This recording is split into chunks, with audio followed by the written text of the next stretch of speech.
নমস্কার বন্ধুরা, বিশ্ব রাজনীতি এবং অর্থনীতির মানচিত্রে কি এক বিশাল মহাপ্রলয় আসতে চলেছে।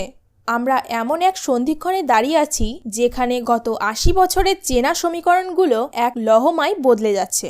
এতদিন আমরা জানতাম আমেরিকায় শেষ কথা, আর তাদের কারেন্সি ডলার হলো অজেয়।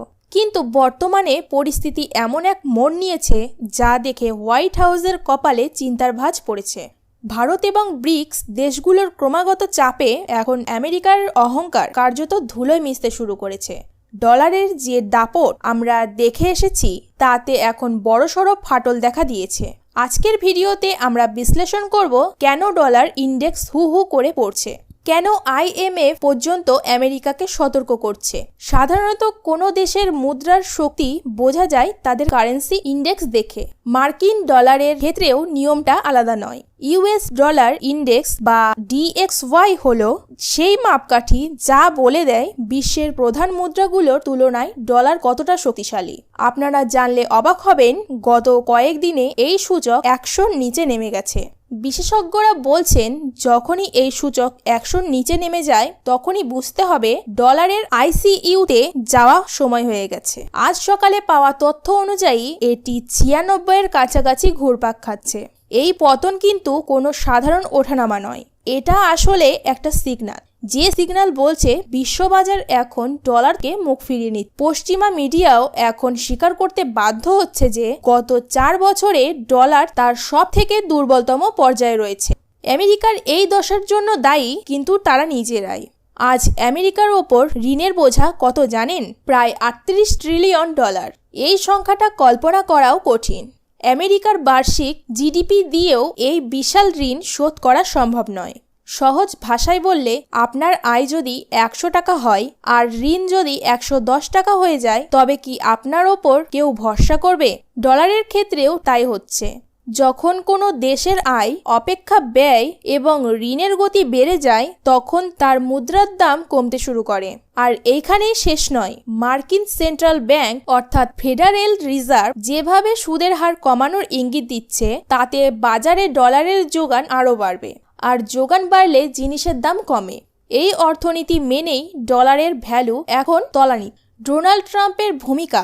বৈশ্বিক অবিশ্বাস। অনেকেই বলছেন ডোনাল্ড ট্রাম্পের প্রত্যাবর্তনের সম্ভাবনা বা তার সাম্প্রতিক নানা নীতিগত বয়ান ইনভেস্টরদের মনে আশঙ্কার সৃষ্টি করছে। ট্রাম্পের ট্যারিফ পলিসি এবং ভূ রাজনৈতিক অস্থিরতা তৈরি করার প্রবণতা বিনিয়োগকারীদের ভাবিয়ে তুলছে। যখন কোনো দেশ বা নেতার ওপর থেকে বিশ্বাস চলে যায় তখন মানুষ তাদের কারেন্সিও ছাড়তে শুরু করে। একদিকে ট্রাম্প ভারতকে হুমকি দিচ্ছেন, আর অন্যদিকে ভারতের বাড়তে থাকা অর্থনৈতিক প্রভাব ডলারকে আরও কোণঠাসা করছে। একেই হয়তো অনেকে বলছেন ভারতের পাউন্ড, যা এখন ওয়াশিংটনকে গ্রাস করছে। সবচেয়ে বড় ধাক্কাটি এসেছে ইন্টারন্যাশনাল মনিটারি ফান্ড বা IMF এর পক্ষ থেকে। সচরাচর IMF আমেরিকার বিরুদ্ধে কথা বলে না, কিন্তু বর্তমান পরিস্থিতি এতটাই গুরুতর যে তারা ইউরোপীয় ইউনিয়নকে সতর্ক করে এবং বলে শুধু মার্কিন ডলার বা ট্রেজারির ওপর ভরসা রাখা এখন বিপজ্জনক।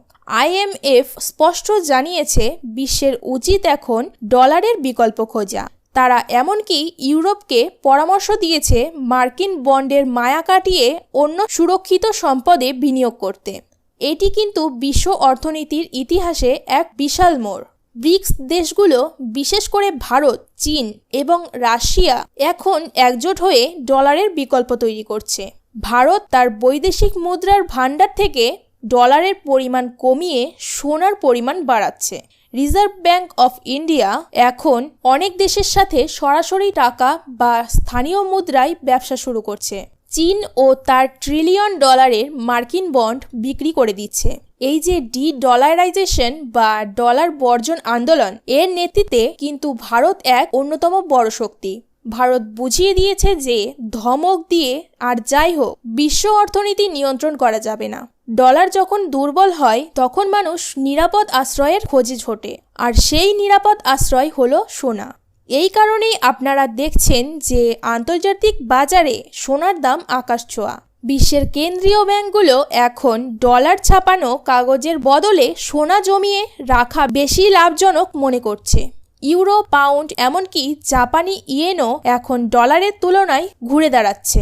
এমনকি অস্ট্রেলিয়ান ডলারও শক্তি প্রদর্শন করছে। এর মানে হলো বিশ্ব এখন আর একক মেরু নয়, বরং বহুমেরু বা মাল্টিপোলার অর্থনীতির দিকে এগিয়ে যাচ্ছে। তাহলে প্রশ্ন উঠছে, ডলার কি পুরোপুরি বিলুপ্ত হয়ে যাবে? হয়তো এখনই নয়, কিন্তু ডলারের যে একছত্র আধিপত্য ছিল তার অবসান ঘটতে শুরু করছে। আমেরিকা এখন তাদের নীতি ও দাপট নিয়ে আতঙ্কে রয়েছে। ভারত যেভাবে নিজের মুদ্রাকে আন্তর্জাতিক স্তরে নিয়ে যাচ্ছে, তাতে আগামী দিনে বিশ্ব অর্থনীতিতে ভারতের প্রভাব অনেক গুণ বাড়বে। বন্ধুরা, আপনাদের কি মনে হয়, ডলারের এই পতন কি বিশ্ব অর্থনীতির জন্য ভালো নাকি খারাপ? ডোনাল্ড ট্রাম্পের এই পরিস্থিতি সামাল দেওয়ার ক্ষমতা কি আছে?